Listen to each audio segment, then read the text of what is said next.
Muy buenos días, tengan todos ustedes. Feliz domingo, hermanos. El Señor les bendiga. El día de hoy vamos a lecturar una porción de la Escritura que se ubica en Salmos capítulo 22, versos del 14 al 15. Dice así la palabra de Dios: He sido derramado como aguas y todos mis huesos se descoyuntaron. Mi corazón fue como cera, derritiéndose en medio de mis entrañas. Como un tiesto se secó mi vigor, y mi lengua se pegó a mi paladar. Y me has puesto en el polvo de la muerte. Una profecía mesiánica. Estas frases, estos versículos, cobran vida cuando el Señor Jesucristo estuvo en el Calvario. Todo lo que dice este texto lo pasó al Señor Jesucristo y más. Demos gracias al Señor Jesucristo porque Él fue el héroe de Dios que de manera inflexible estaba determinado a ir a la cruz. Por eso el Señor Jesucristo, como mencionan algunos estudiosos de la Escritura, es el hombre más varonil y viril que existió en esta tierra, porque Él estuvo determinado de manera inflexible a ir a la cruz desde pequeño y sabía que iba a morir. Vamos a orar para agradecer al Señor por tamaña proeza. Vamos a orar. Gracias, Señor Jesucristo. Gracias porque estuviste determinado a ir a la cruz, Señor, a morir, a perecer, a ser humillado, a ser destrozado, Señor, a darnos de tu sangre preciosa para que ella nos limpie delante de Dios el Padre, para que este sacrificio sea grato, agradable al Señor, Dios el Padre, y de una vez por todas ya no tengamos condenación, porque estamos en Cristo Jesús. En tu nombre, Señor Jesucristo, y por Él oramos así. Amén.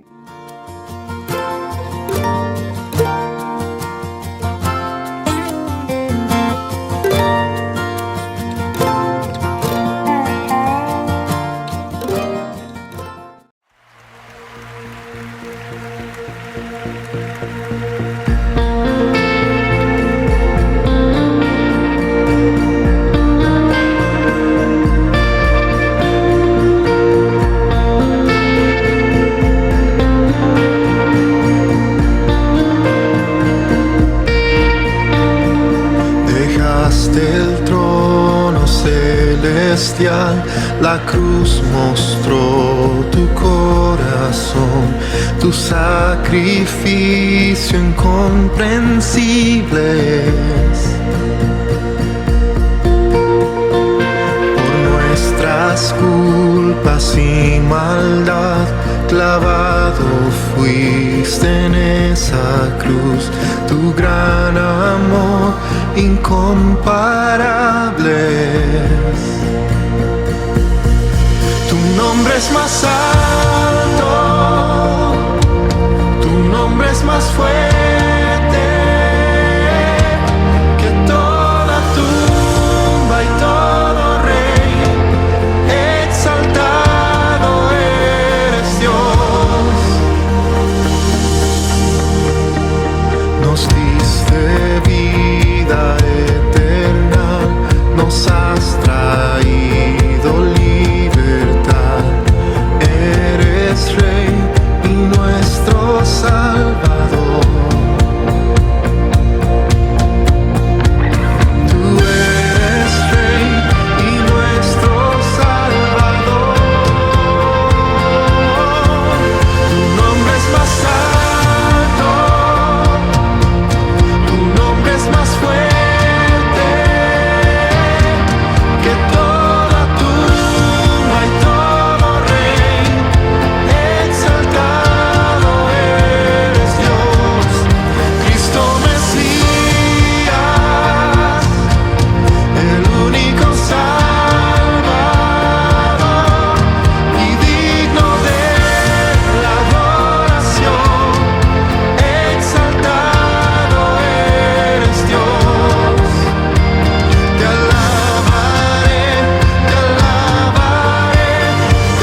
Maravilloso es su gran amor. Hermoso, hermoso himno, hermanos.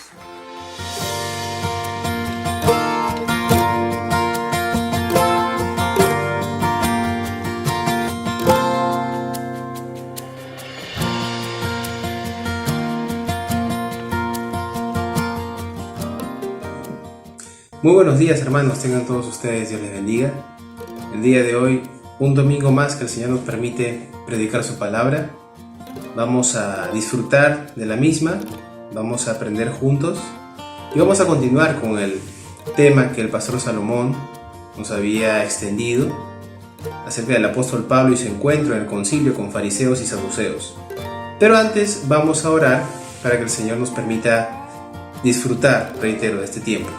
Un tiempo donde nosotros vamos a profundizar en la palabra, vamos a aprender, vamos a aplicarla y vamos a tomar el mensaje que Jesucristo tiene para nosotros el día de hoy. Vamos a orar. Amado Señor, te damos gracias por la oportunidad de predicar tu evangelio. Gracias, Señor, por mostrarnos que es un privilegio, que es una labor que tiene un impacto eterno, Señor, que nos permite, Señor, recordar por qué es que murió el Señor Jesucristo, por qué es que resucitó, por qué es que envió al Espíritu Santo, el Consolador, el que nos permite saber que estamos pecando, nos estremece, nos permite tener límites con respecto a la maldad de nuestro corazón, nos permite ser limpios por medio de la santa palabra tuya. Permítenos entender todo y cada uno de esos puntos, Señor, que son de central importancia, Padre, para poder adorarte en espíritu y en verdad. A ti te agrada que te adoremos en obediencia, Señor. Y también, Señor, te gozas en que nosotros te entendamos, que nosotros profundicemos en conocerte. Señor, ayúdanos, por favor, porque solamente en ello podemos gloriarnos lícitamente, Señor, en entenderte y conocerte. Que tú eres nuestro Señor, que haces misericordia, justicia y juicio, Señor. Gracias te damos, Cristo. A ti sea la gloria, Padre, en el nombre soberano, maravilloso de Cristo Jesús. Amén. Amén. Vamos a ir a Hechos 23 para repasar un poco el tema que el pastor Salomón nos había extendido. Y es que el apóstol Pablo, retomando, estaba delante de fariseos y saduceos. Y el apóstol Pablo estaba predicando acerca de la resurrección del Señor Jesucristo.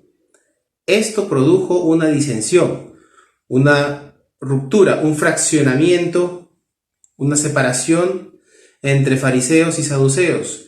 Como bien sabemos, la Escritura lo menciona en Hechos 23, fariseos están acorde con el pensamiento de Pablo, de que hay resurrección, de que hay espíritu, de que hay vida después de la muerte. No así los saduceos. Los saduceos contradicen todos y cada uno de los argumentos de Pablo, así también de los fariseos.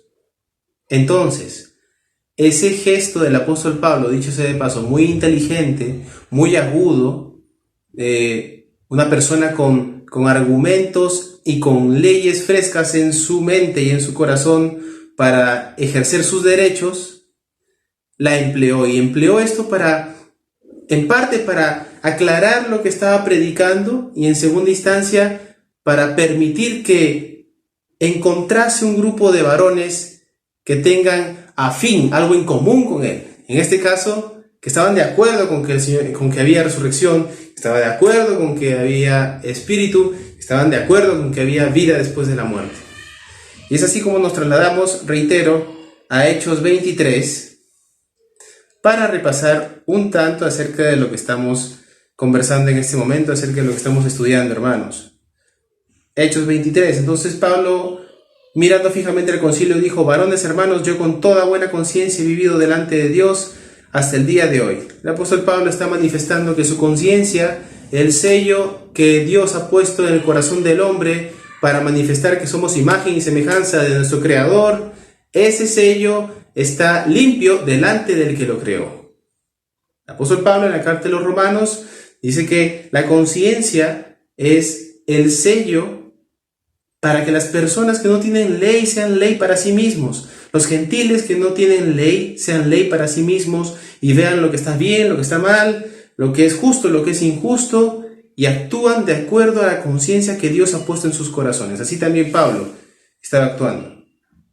Entonces el sumo sacerdote Ananías, que era de los más corruptos que existieron en el tiempo de Pablo, mandó a que lo golpeasen en la boca. Esta palabra golpeasen tiene relación también, no tanto que sea una bofetada al apóstol Pablo, sino se relaciona esa palabra, golpeasen, con lo que pasó con el Señor Jesucristo el día que lo torturaron, lo escupieron, lo colocaron desnudo, en un banco le pusieron, ¿verdad?, la corona de espinas, y todos estos sucesos acompañados de los golpes de los soldados romanos. Y estos golpes no eran sino una manifestación violenta y abusiva de los hombres que estaban alrededor del Señor Jesucristo. Esa misma palabra, ese mismo contexto, ese mismo significado de un golpe abusivo era lo que estaba pasando con el apóstol Pablo. Fue un golpe abusivo, fue un golpe para destruir, no para corregir, no para disciplinar, fue para destruir. Fue un golpe muy, muy brutal. Dice el versículo 2, el sumo sacerdote Ananías ordenó entonces a los que estaban junto a él que le golpeasen en la boca. O sea, que se ensañen con el apóstol Pablo, que lo tumben, que golpeen de manera abusiva, violenta, hasta que ese hombre entienda quién es su autoridad. La autoridad que demandaba Ananías era esta, de prorrumpir, de golpear para hacerse sentir la autoridad, no por medio de la ley, sino por medio de los golpes que daban sus lacayos, por medio de los golpes que daban sus soldados, ¿sí? Entonces el apóstol Pablo irrumpe y dice: Dios te golpeará a ti, pared blanqueada. Hechos 23:3. ¿Eres tú o estás tú sentado para juzgarme conforme a la ley y quebrantando la ley me mandas golpear?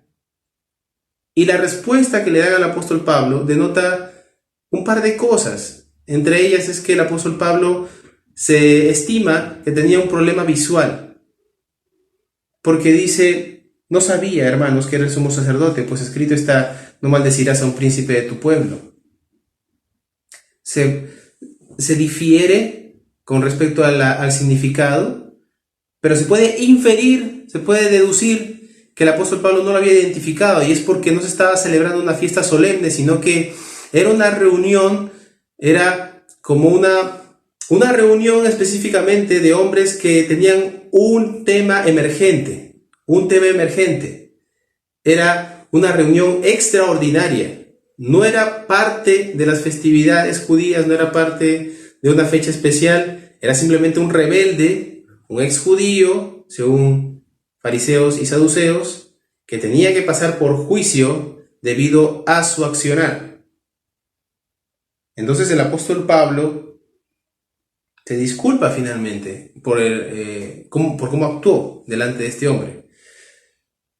Ahora, el apóstol Pablo, fíjate qué agudo es, y dice, notando que era una parte era de saduceos y otra de fariseos, alzó la voz al concilio: varones hermanos, yo soy fariseo, hijo de fariseo, acerca de la esperanza y de la resurrección de los muertos se me juzga.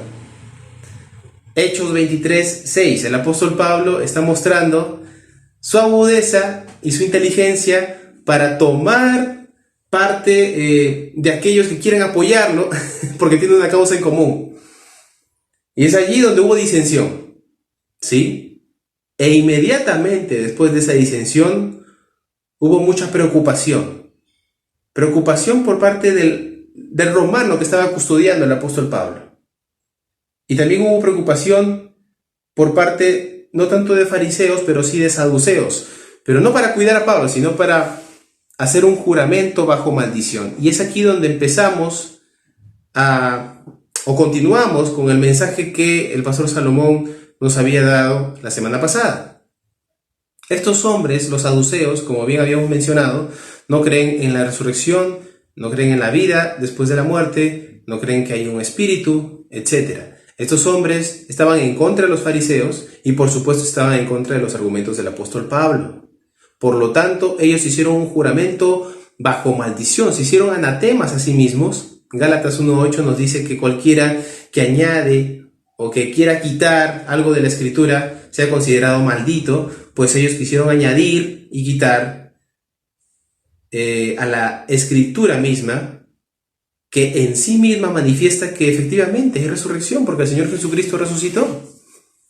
Entonces, estos hombres bajo juramento manifestaron que no iban a descansar, ni a comer, ni a beber hasta que Pablo esté muerto. Fueron 40 hombres que decidieron realizar este juramento. El versículo 12 me dice: venido el día, algunos de los judíos tramaron un complot y se juramentaron bajo maldición, diciendo que no comerían ni beberían hasta que hubiesen dado muerte a Pablo. Estos hombres tenían que matar al apóstol Pablo. Debían matarlo. ¿Por qué? Porque estaba dividiendo supuestamente a su pueblo. Estaba provocando problemas. Estaba siendo grosero y una persona que no valoraba los pensamientos, los argumentos, las festividades, la cultura judía, la cultura de sus connacionales. Por lo tanto, tenía que morir. Juramentaron bajo maldición, se hicieron anatemas ellos mismos, hermanos. Invocaron juicio divino sobre sí, así como manifiesta 1 Samuel 14:14, 2 Samuel 3:35. Juramentaron para llevar sobre sí la maldición si es que no cumplían con lo que estaban estipulando en ese juramento, en ese grupo de 40 hombres violentos que iban en contra del apóstol Pablo. Y es así como el Señor le permite al apóstol Pablo predicar a estos hombres que no creían en la resurrección. Y luego viene este complot, y al venir el complot, hubo una persona que se encargó de escuchar aquello que estaban tramando. Esos hombres fueron hacia los sacerdotes y los ancianos, y esos sacerdotes y ancianos, que dicho sea de paso también eran saduceos, estaban a favor de que casen al apóstol Pablo, porque era una cacería. Iban a destrozarlo, iban a matarlo. No se trataba de un juicio, no se trataba de argumentos, un debate, no, querían asesinar al apóstol Pablo. Esa era la consigna, asesinar al apóstol Pablo. Los saduceos eran parte también de los sacerdotes y los ancianos, y por lo tanto eran más afines a los pensamientos y los argumentos de estos 40 hombres que querían matar al apóstol. Es entonces cuando, durante este diálogo que se da en el versículo 16 o en el versículo 15, que dice así: ahora pues vosotros con el concilio requerid al tribuno que le traiga mañana ante vosotros, como que queréis indagar alguna cosa más cierta acerca de él, y nosotros estaremos listos para matarle antes que llegue. Era una artimaña, era una emboscada. A nivel militar se manifiesta como una emboscada, donde llegas finalmente a un punto, te instalas bajo argumentos de exposición, de compartir, bajo argumentos de amistad o de querer compartir información que es afín. Sin embargo, encuentras que hay disensión, que hay odio y finalmente hay violencia. La emboscada tiene por objetivo liquidar, y eso era lo que manifestaron con el complot. Sin embargo, en ese momento hubo una persona en particular que tomó esas palabras e inmediatamente avisó al apóstol Pablo. Y fue su sobrino, el hijo de la hermana de Pablo, oyendo hablar de la celada, fue y entró en la fortaleza y dio aviso a Pablo, versículo 16. Y luego Pablo, llamando a uno de los centuriones, dijo: lleva a este joven ante el tribuno porque tiene cierto aviso que darle. El apóstol Pablo estaba manifestando o estaba ejerciendo el derecho que manifestó allá en Hechos 22-25, donde también le dijo al centurión que él era un ciudadano romano y por lo tanto tenía derechos, y así hizo cumplir sus derechos mediante la argumentación justa y alturada. No se trató de que el apóstol Pablo empezó a golpearlo, o empezó a gritar, o empezó a proferir insultos. El apóstol Pablo manifestó con respeto a la autoridad de que él tenía derechos porque era un ciudadano romano. Por lo tanto, aquí no fue la excepción y el apóstol Pablo le pidió que su sobrino le informase de esta situación a el hombre que estaba a cargo de su custodia. Tomándole, le llevó al tribuno y dijo: el preso Pablo me llamó y me rogó que trajese ante ti a este joven que tiene algo que hablarte. Se acercó a este varón que luego iba a hacer una carta para finalmente rescatar al apóstol Pablo de la muerte. ¿Sí? Entonces, es allí donde el apóstol Pablo ejerció, reiteramos, sus derechos. Este hombre conocía, era un hombre muy brillante, inteligente, fue su mente un recipiente que recibió información de parte de Dios y luego cuando se convirtió, el Señor usó todas y cada una de sus facultades para aplicarlas en pos del Evangelio y para darnos parte de los 27 faros de luz que nos guían a través del Nuevo Testamento, los libros que han sido escritos por el apóstol Pablo y que, dicho sea de paso, en su mayoría fueron escritos por él. Así que él era una persona muy preparada, Por lo tanto, aquí hizo cumplir sus derechos. En el versículo 18 y 19 se expone al tribuno. El tribuno, tomándole de la mano y retirándose aparte, le preguntó: ¿qué es lo que tienes que decirme? Y le manifestó el plan que tenían los judíos para matarle. El tribuno estaba de acuerdo con que un soldado o que un ciudadano romano tenga derechos, porque de lo contrario él corría riesgo de ser apartado de esa responsabilidad, de ese cargo, y también corría el riesgo incluso de ser juzgado, de morir. Así es, era muy seria la situación. Por eso es que la tomó en cuenta y vamos a ver más adelante cómo es que trascendió esta situación. Y efectivamente el sobrino de Pablo le dijo lo siguiente. Él le dijo: los judíos han convenido en rogarte que mañana lleves a Pablo ante el concilio, como que van a inquirir alguna cosa más cierta acerca de él, pero tú no les creas, porque más de 40 hombres de ellos le acechan, los cuales se han juramentado bajo maldición a no comer ni beber hasta que le hayan dado muerte, y ahora están listos esperando tu promesa. Inmediatamente que el tribuno escuchó esto, decidió tomar acción. Y la acción es más sorprendente que la amenaza, porque la amenaza son de 40 hombres, que ciertamente eran salvajes. En versículos previos nos menciona que los hombres iban a despedazar a Pablo. No se trata de apedrearlo solamente, sino que lo iban a despedazar. Ciertamente lo iban a destrozar. Eran hombres salvajes.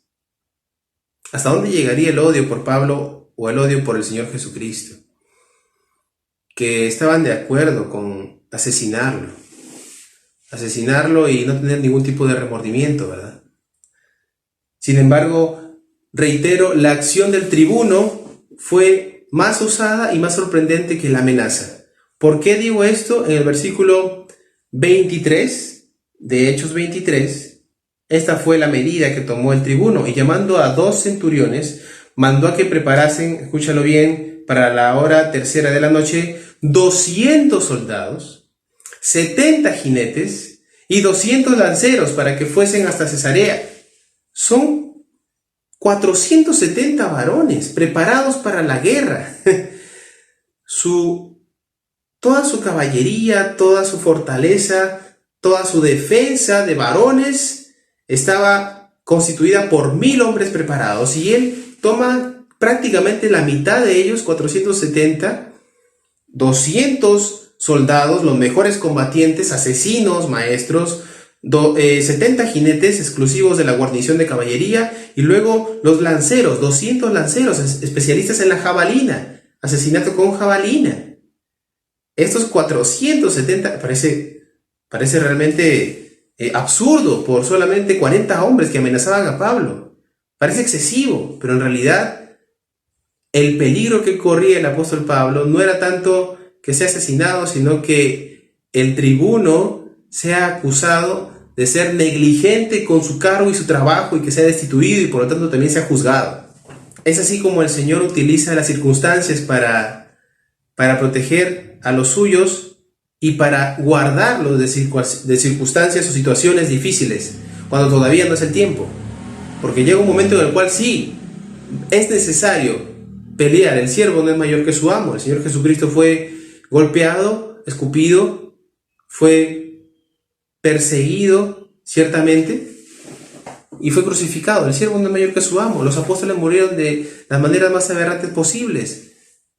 Se estima que el apóstol Pablo murió decapitado, se estima que Pedro murió crucificado boca abajo, se estima que Juan murió exiliado a la isla de Patmos después de que algunas de las tradiciones mencionan que pasó por un perol grande, gigante, hirviendo de aceite y ninguno de sus cabellos se quemó. Entonces el gobernador o la autoridad de ese tiempo, viendo que ya no podía ir en contra de Juan, no le quedó de otra que exiliarlo.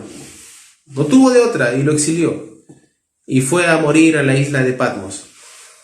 Los hombres que fueron guiados por el Santo Espíritu de Dios y escribieron el Nuevo Testamento no tuvieron una vida cómoda, porque la comodidad no nos permite crecer, no nos permite servir a Dios, no nos permite manifestar obediencia, sino que la comodidad nos trae una suerte de desapego a la voluntad que quiere el Señor para nosotros, ¿verdad? Recordemos que Sodoma y Gomorra, su pecado primario no fue la homosexualidad, sino que tuvieron exceso de tiempo y exceso de recursos. Exceso de tiempo y exceso de recursos, es decir, estaban totalmente abastecidos y cómodos en una circunstancia tan fácil para ellos. Ya no era necesario el esforzarse, ya no había por qué esforzarse, así que había tiempo extra para pecar como uno quisiera. Por eso la Escritura dice también que Señor, dame lo justo y necesario para no blasfemar tu nombre. No me des mucho para decir después esto fue por mi mano. No me des poco tampoco para decir que el Señor es injusto, es infiel conmigo, o para blasfemar su nombre, que es lo mismo. Es interesante lo que el apóstol Pablo nos permite observar aquí, y es interesante saber que la comodidad, nótese que la comodidad es diferente de los tiempos de refrigerio. El tiempo de refrigerio que pasamos con la familia, de descanso, tal vez cuando tenemos alguna enfermedad y somos delegados a la casa para descansar, para recuperarnos. Esos tiempos deben de ser reconfortantes en la palabra del Señor. Nuestro descanso y mi socorro viene del Señor Jesucristo, que hizo los cielos y la tierra. El Señor me llama cada vez que estoy aturdido, estoy lleno de preocupaciones, cada vez que nuestra mente humana hace sintonía con el sistema de este mundo y decides, al menos de manera mental, ir en pos de lo que el mundo ofrece, y el Señor Jesucristo irrumpe en la palabra y dice: si estás cargado y cansado, ven a mí, yo te voy a hacer descansar. Echa sobre de Él tus cargas, echa sobre de Él tu oración, y la paz de Dios que sobrepasa el entendimiento va a guardar tu corazón y tus pensamientos en Cristo Jesús. El Señor es quien guarda las veredas del juicio mío, del juicio tuyo. Es decir, no nos permite caer en la locura. Hermanos, qué privilegio que tenemos de saber que nuestro Señor es fiel y no permite que ese tipo de males ataquen a su pueblo. Él cubre, Él es escudo alrededor de los que en Él confían. Pero lo olvidamos, somos bastante lábiles, bastante susceptibles al error, bastante delicados. Somos muy frágiles mentalmente, no tenemos argumentos para recordar y para cimentar muchas veces que las palabras de Cristo son eternas y de repente nos olvidamos y lo dejamos de lado y pensamos que nuestra capacidad es suficiente, cuando el Señor Jesucristo sigue manifestando que Él es el camino y la verdad, que Él es la luz y que el que ande en Él no anda en tinieblas, sino que verá la luz de la vida eterna, aquella vida eterna que consiste en conocer y entender a Dios, Dios el Padre, Dios el Hijo, Dios el Santo Espíritu. Pero volvamos aquí con el apóstol Pablo. Reiteramos que son 470 hombres y la hora en la cual el tribuno decide llevar 470 hombres para que cuiden a Pablo era la tercera hora de la noche, es decir, a las 9 de la noche. A las 9 de la noche el tribuno decidió finalmente que llegue este grupo de varones para que puedan cuidar al apóstol Pablo, custodiar al apóstol Pablo y trasladarlo de un punto a otro que tenían 64 kilómetros de diferencia. Había una distancia de 64 kilómetros. Estamos hablando de una maratón y media. Una maratón y media. La maratón, los 42 kilómetros más 21 kilómetros. Y todavía nos falta un kilómetro más. Allí está el recorrido que hicieron a caballo con el apóstol Pablo. Vemos en el versículo 25 que se escribió una carta con ciertos términos. Este tribuno se manifestó al excelentísimo gobernador Félix, aquel que tenía jurisdicción para juzgar al apóstol Pablo y para determinar si era digno de algún tipo de castigo o de muerte. Y a él se dirige.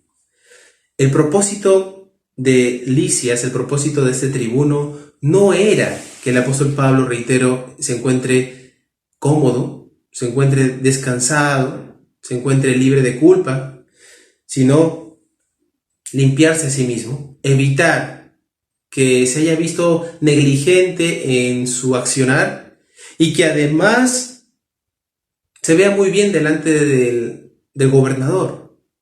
Se vea muy bien delante del gobernador, que sea visto como un hombre que es responsable, ¿verdad? Que es digno de confianza.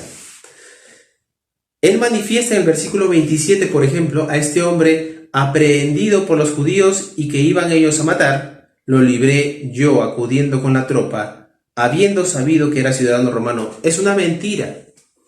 Eso era una mentira porque él decidió atacar al apóstol Pablo, apresarlo sin ningún tipo de juicio previo. El apóstol Pablo ejerció su derecho, pero no fue porque le permitió en primera instancia a este hombre, este varón, este tribuno, sino que actuó de una manera intempestiva. Fue en contra del apóstol Pablo, lo apresó, lo juzgó, llegó a golpearlo y luego preguntó: ¿acaso hablas griego? Supo que era ciudadano romano después que ya había hecho un juicio sobre él y que había dictaminado un castigo sobre él. Y eso, reiteramos, lo vemos en el versículo o el capítulo 22, versículo 25. Lisias no lo supo hasta después del arresto, esto de que el apóstol Pablo era romano. Él quería dar la mejor impresión de sí mismo al gobernador. Él quería dar la mejor impresión y eso era lo único que le importaba, ¿verdad? Y entonces sigue su argumentación de Lisias y efectivamente manifiesta que el apóstol Pablo está siendo juzgado según la ley de ellos, es decir, de los judíos, más no la ley de los romanos. Esta manifestación, este texto, indirectamente para nosotros y directamente para el gobernador, quiere decir que el apóstol Pablo es inocente. Según la ley romana, el apóstol Pablo es inocente, porque ellos no encuentran ningún tipo de falta del apóstol Pablo o por parte del apóstol Pablo. Por eso este varón manifiesta: y hallé que le acusaban, versículo 29, por cuestiones de la ley de ellos, pero que ningún delito tenía digno de muerte o de prisión. Prácticamente le estaba manifestando al gobernador que el apóstol Pablo no era digno de muerte y tampoco tenía nada por qué se le podría acusar. Por lo tanto, era un hombre inocente a los ojos del Imperio Romano y estaba menoscabando, estaba ciertamente desestimando los juicios que estaban haciendo los judíos contra el apóstol Pablo. Esto prácticamente, reitero, declara al apóstol Pablo inocente. Era inocente. Y es por eso que su carta es tan importante.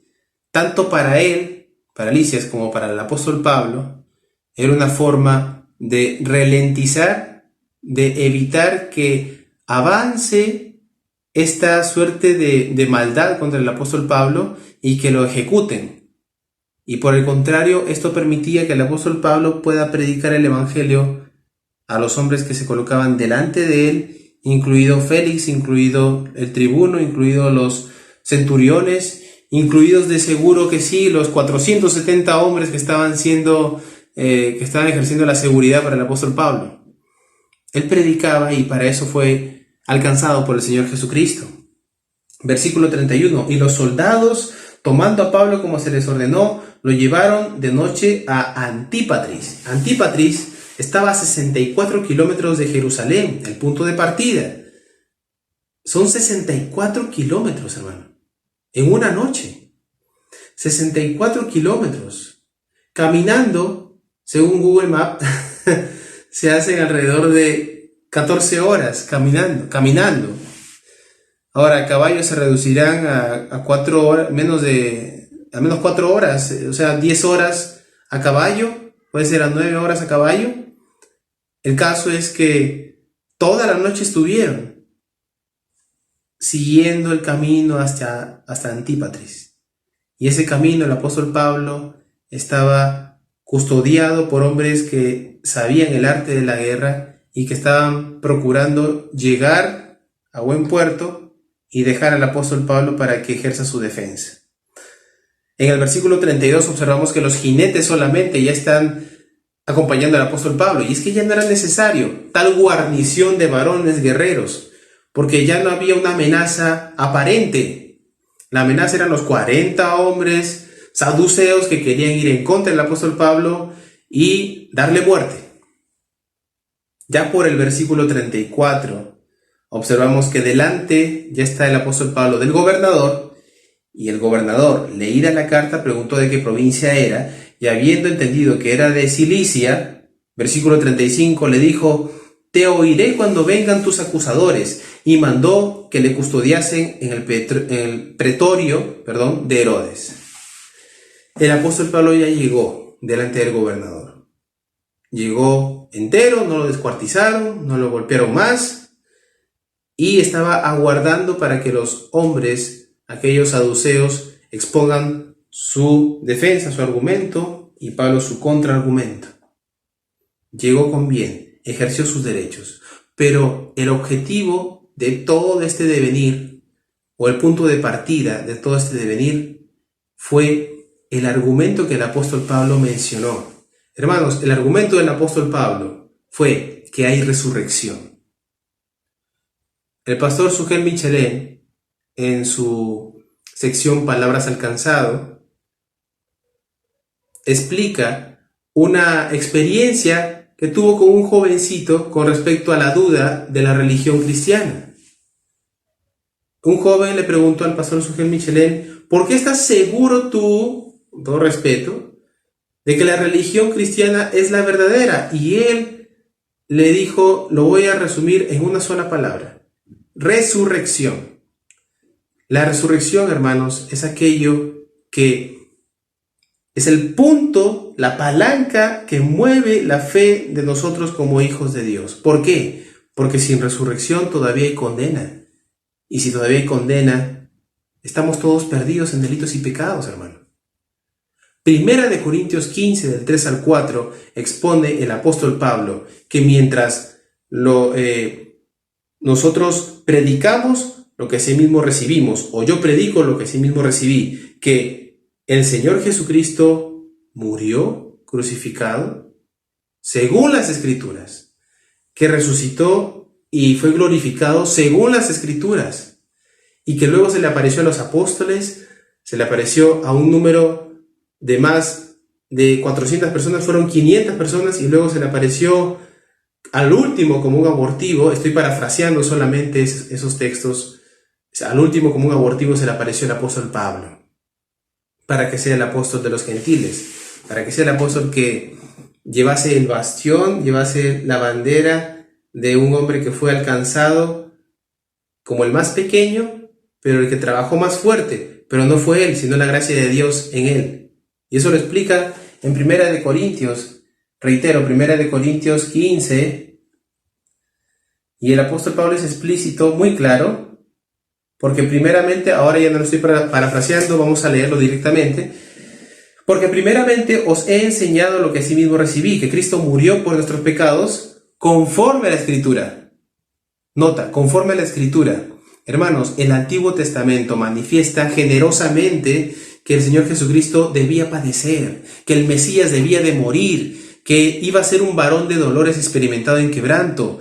Isaías 53 es una poesía al dolor de Cristo, es una poesía a la agonía que iba a sentir el Señor Jesucristo, a la humillación que iba a sufrir, al dolor que iba a estar cernido sobre su cabeza. Varón de dolores experimentado en quebranto, como que escondimos del rostro, fue menospreciado, como un cordero llevado al matadero, enmudecido, guardó silencio. Y sobre ese cordero, sobre ese ser perfecto, inmaculado, limpio, sobre aquel Mesías, siendo Dios el Hijo encarnado, cayó la ira de Dios, para que el precio de nuestra paz sea sobre de él y por sus llagas seamos sanados. Isaías 53, Salmo 16, Salmo 22, son textos en el Antiguo Testamento que, si bien es cierto, son el rey David abre la boca y manifiesta que hubo dolor, angustia en su corazón, pero el Señor usó su garganta y su corazón para manifestar en una profecía lo que el Señor Jesucristo iba a sentir. El Señor Jesucristo iba a sentir cómo su corazón se derretía, cómo sus huesos o sus articulaciones iban a ser descoyuntados, iban a ser luxados, no se iban a tocar sus huesos, pero sí iba a ser destrozado, molido en una cruz, iba a ser humillado, varón de dolores, experimentada en quebranto. Todo esto para que tú y yo seamos salvos. Hermanos, la resurrección es un hecho, porque sin resurrección no hay perdón de pecados, y sin resurrección usted y yo seguiríamos condenados. Pero en esto conocemos el amor, que el Señor Jesucristo dio su vida por nosotros, y por su sangre preciosa somos justificados, declarados libres de culpa gratuitamente, a fin de que ya no hay condenación para los que están en Cristo Jesús. Ahora pues, tenemos paz con Dios por medio de Cristo Jesús. Tenemos paz con Dios por medio de Cristo Jesús. La paz que Dios coloca delante de nosotros es por el puente, el camino, el nexo, porque no hay ningún otro mediador entre Dios y los hombres, sino Jesucristo, hombre.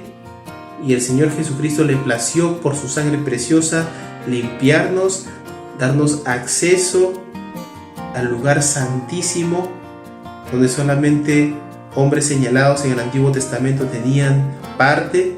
Ahora el velo se rasgó y todos los hombres pueden acceder ante el trono de gracia para hallar gracia y oportuno socorro por Cristo, en Cristo, para Cristo, porque Él fue sometido a todo tipo de tentaciones, pero no pecó jamás. Por eso acerquémonos confiadamente ante el trono de gracia, para hallar el oportuno socorro que viene solamente de Cristo. Acércate a Cristo, acerquémonos a Cristo, seamos más responsables, así como el Señor Jesucristo se levantaba de madrugada y oraba al Padre para, en obediencia, agradarle y hacer su voluntad, para conocer la vida eterna, que es conocerle a Él. Esta es la vida eterna, que te conozcan a ti, al Dios vivo y verdadero, y a quien tú has enviado, el Mesías, el Salvador, el Cristo, el ser Dios el Hijo, que se levantó de la tumba, resucitó y que ahora reposa a la diestra de Dios Padre, y que gobierna con justicia y sustenta todas las cosas con el poder de su palabra. A Él le servimos, hermanos, y es por esa causa, por ese argumento del apóstol Pablo que fue perseguido de manera incansable. Así también nosotros seremos perseguidos. Estoy seguro que no en la magnitud como el apóstol Pablo, pero sí seremos perseguidos. Vamos a agradecer al Señor porque tenemos este tiempo de gracia donde podemos compartir el Evangelio y hacernos del Evangelio y predicar el Evangelio. Pero eso no va a durar para siempre, hermanos. Va a haber un tiempo en el cual nos van a perseguir por manifestar el poder de Dios para salvación a todo aquel que cree, al judío primeramente y también al griego. La palabra de Cristo es poder de Dios para salvación. No lo olvidemos, hermanos, el Señor Jesucristo es el Evangelio encarnado. El Señor Jesucristo es el Evangelio. Cristo, poder de Dios. Y su Evangelio es el poder de Dios para salvación. El Señor Jesucristo nos siga bendiciendo. Vamos a orar para cerrar este tiempo maravilloso de prédica de la palabra del Señor Jesucristo. Te damos gracias, Cristo Jesús, por tu palabra. Gracias, Señor, porque el apóstol Pablo fue perseguido por predicar acerca de la resurrección, el hecho más maravilloso, irrepetible y único acerca de tu Hijo, aquel que vino a morir, pero resucitó según las Escrituras y fue glorificado según la Escritura, y se le apareció a centenares de hombres, se le apareció a los apóstoles y al último como un abortivo el apóstol Pablo. Y ese hombre fue usado por ti, Señor, trabajando duro, pero no él, sino la gracia tuya en él. Así también permítenos trabajar por tu gracia, Señor, y predicar el Evangelio y ser obedientes y amarte en espíritu y en verdad, Señor. Gracias por tu misericordia. En el nombre de Jesús, Señor. Bendice a tu iglesia. Bendice a tu iglesia, Señor. Amén. Tengan muy buen domingo, hermanos. Dios les bendiga.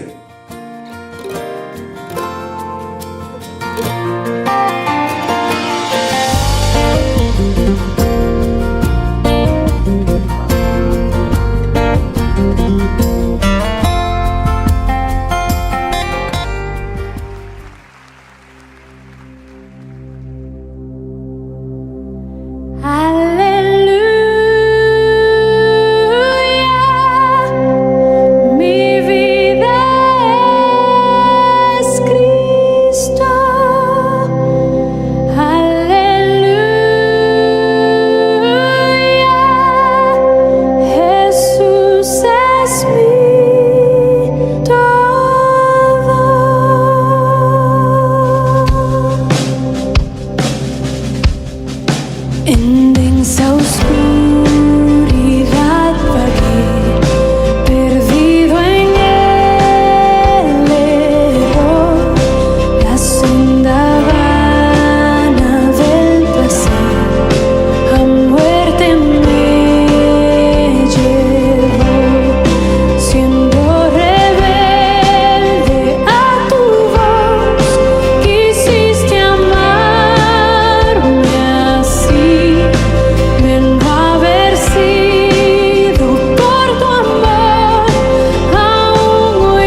mandamientos seguiré por tu poder.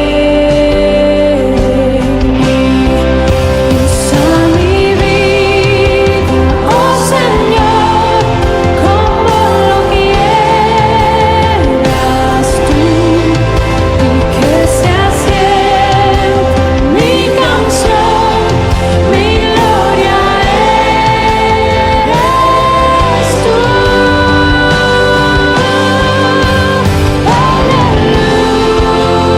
Aleluya, mi vida es Cristo. Aleluya, Jesús es mi todo.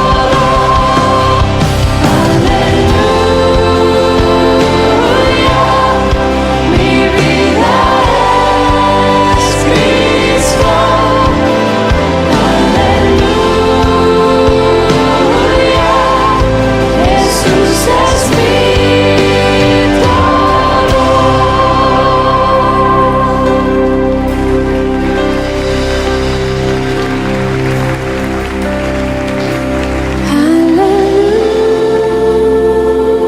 Aleluya, mi vida es Cristo.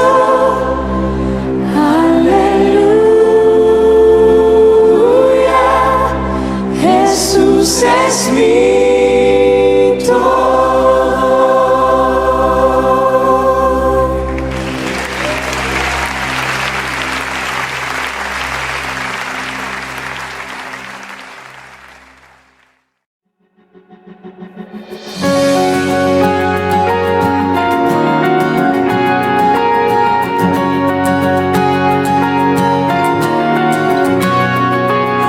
¿Quién me puede dar perdón?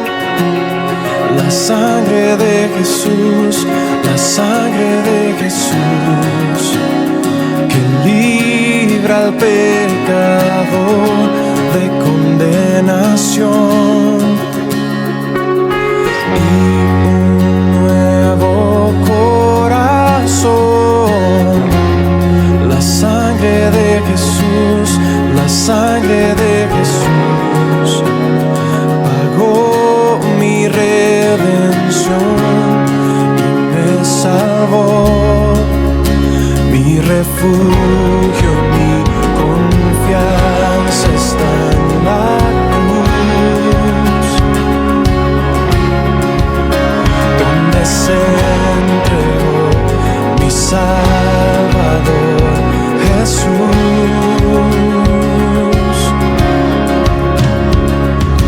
Gloria, aleluya.